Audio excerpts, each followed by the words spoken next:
Recent perspective regarding the role of dietary protein for the promotion of muscle hypertrophy with resistance exercise training. On se retrouve aujourd'hui pour une revue informelle de l'étude. Alors c'est une revue un peu, l'étude en elle-même c'est une review, voilà, systématique de la littérature, systématique, pas systématique, c'est une review de la littérature qui essaye de regarder un peu ce que ça donne les protéines et l'entraînement en résistance, l'entraînement en musculation. Donc il y a 2-3 trucs intéressants que j'ai pioché par-ci par-là, pas tout parce que dans l'ensemble ce sont des choses qui sont assez communément admises. Un truc qui est intéressant quand même dans cette étude-là, c'est un schéma particulièrement qui dit voilà, quand tu manges 20 grammes, quand tu prends 20 grammes de protéines, en fait, ce qui se passe, c'est qu'environ 50% des protéines ingérées sont issues sont utilisés par tes tissus splanchniques. Donc tout ce qui va être tes intestins, ton foie, avant même d'entrer dans la circulation. D'accord ? Donc 50% tu les perds. Après, les 40% qui restent sont catabolisés. D'accord ? Donc utilisés en fait pour la transmission pour la création de neurotransmetteurs, pour faire de l'énergie, etc. Et donc les 10% qui restent, donc 2 grammes, voilà, sont utilisés pour la synthèse de nouvelles protéines, de nouveau l'hypogénésis. Donc voilà, ce qu'il faut que tu comprennes, c'est qu'à peu près 10% de ce que tu manges en termes de protéines dans ta journée, par exemple moi je mange 130 grammes de protéines, et bien à peu près 10% de ça, ça va être utilisé pour faire du muscle.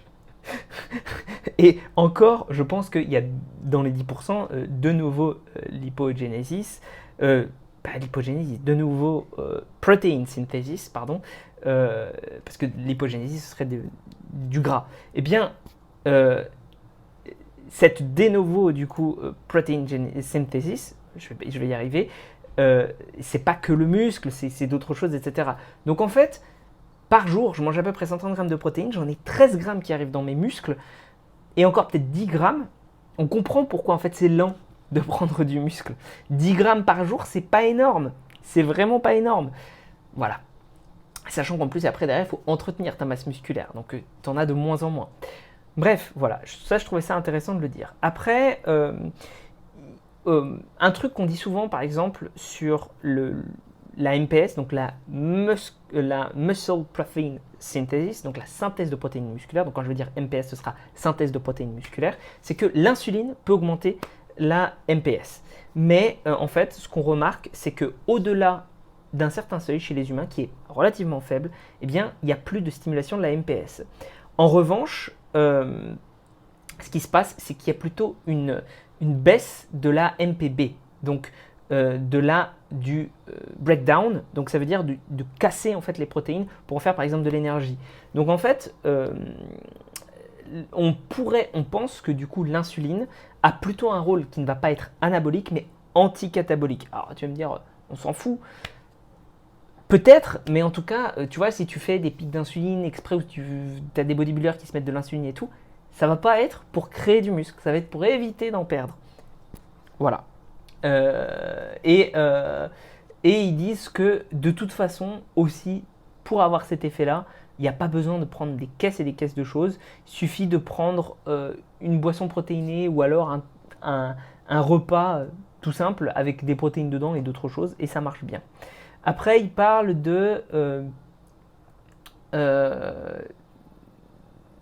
du fait que l'autophagie c'est important. Oui, voilà, ça je trouve ça intéressant. C'est qu'en fait, il parle du fait que même si on a notre autophagie qui est un petit peu mauvaise, eh bien, on va avoir des impacts considérables sur les protéines.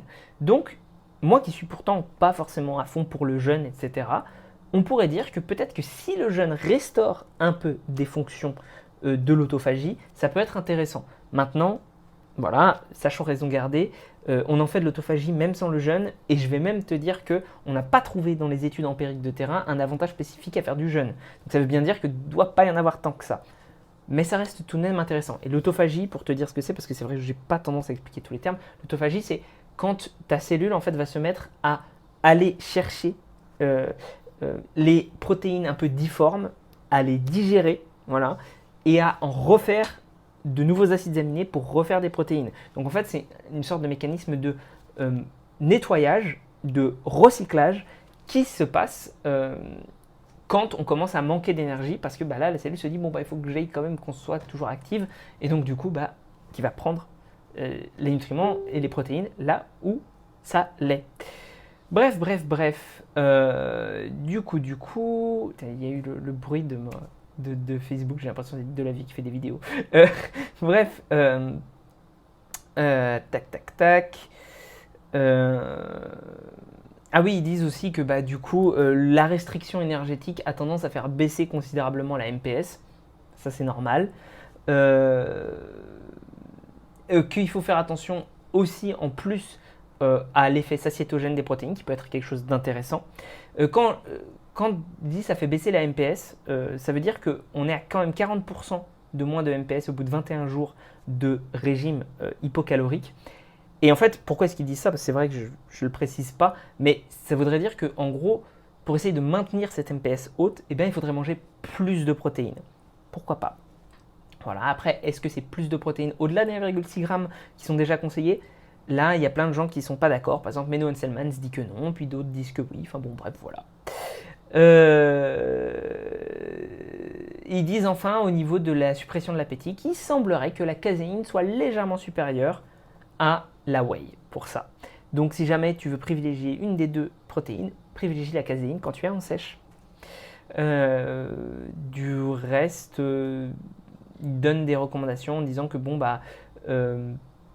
essayez d'avoir genre entre 3 et 6 repas par jour contenant des protéines, avoir à peu près 0,4 g par kilo de poids de corps. Donc 0,4 g par kilo de poids de corps, c'est par exemple 40 g de protéines à chaque repas quand tu fais 100 kg. Voilà. Ils disent que manger des protéines avant de dormir, ça peut être intéressant parce que ça reste une opportunité pour rajouter des protéines dans sa journée. Voilà, ils disent que entre 1,6 et 2,2 g par kilo de poids de corps, ça semble être intéressant. Bon, ce sont les recommandations basiques. Voilà, dans l'ensemble, c'est un peu ce qu'il faut retirer de cette étude à mon avis. Des petits trucs à droite à gauche, ça ne va pas révolutionner ta vision sur les protéines, mais ça reste intéressant. Et sur ce, prends soin de toi, on se retrouve pour une prochaine vidéo.